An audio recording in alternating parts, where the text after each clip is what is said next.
Now we focus on the transmission parameters, which are the T parameters for short. The T parameters use U2 and I2 to describe U1 and I1.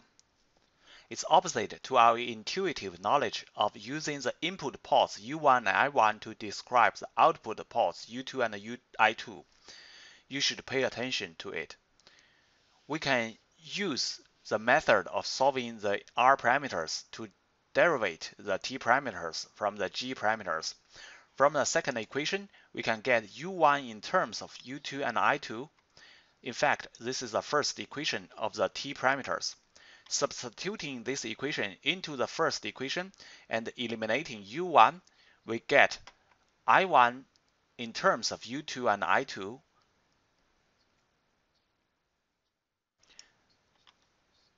The coefficients are T parameters. You should notice that there's a minus sign before T12 and T22 in the T parameters. We have a qualitative explanation from the point of view of the signal transmission. For example, this is a two-port network N. Its input port is 1, 1 prime, and the output port is 2, 2 prime. We intuitively think that the signal is transmitted from the input to the output. But we've set the reference directions at the very beginning of the discussion on the two-port, in which the reference direction of I2 is flowing into this port. So the minus sign in the T parameters means the signal is always transmitted rightwards. It's easy to understand. Comparing these T parameters with those derived from the G parameters just now, we can find that this is minus T12 and this is minus T22. Besides deducing the T parameters from the G parameters, we can also find them by the experimental measurements. If we want to find T11 and T21, we should let I2 be 0, that is, port 2 is opened. Then we can get T11 and T21. If we want to find T12 and T22, we should let U2 be 0, that is, port 2 is short. Then we can get T12 and T22. According to this method, T11 and T21 are called the open circuit parameters, and T12 and T22 are called the short circuit parameters. Now we discuss the property of the T parameters of a reciprocal two-port.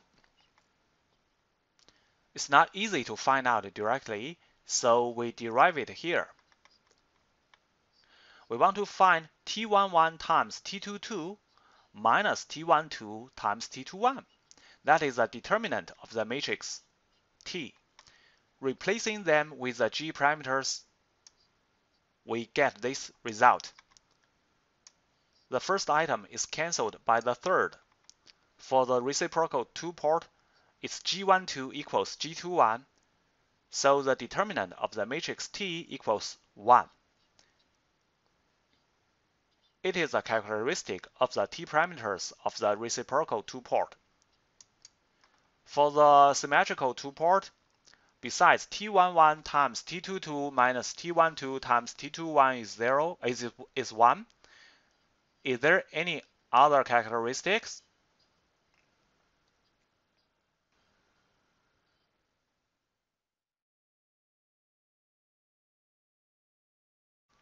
For the symmetrical two-port, G21 equals G12 and G11 equals G22. G11 equals G22 means T11 equals T22.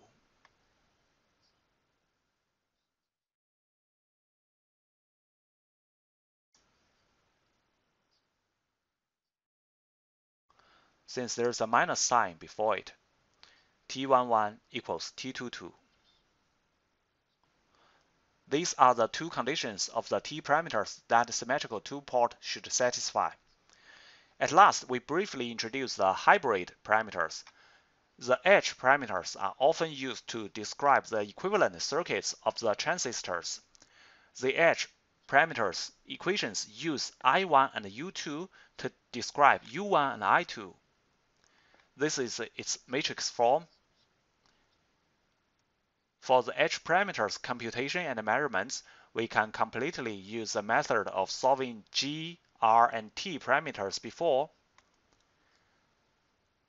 According to the experimental measurements, if we let U2 be 0, that is port 2 is short, then we get H11 and H21. Letting I1 be 0, that is port 1 is open, we get H12 and H22. Finally, we introduce the characteristic of the H parameters of the reciprocal 2-port. For the reciprocal 2-port, it's H12 equals minus H21. For the symmetrical 2-port, besides H12 equals minus H21, the determinant of the matrix H equals 1. The detailed derivation will not be given here. You can do it by yourself after class.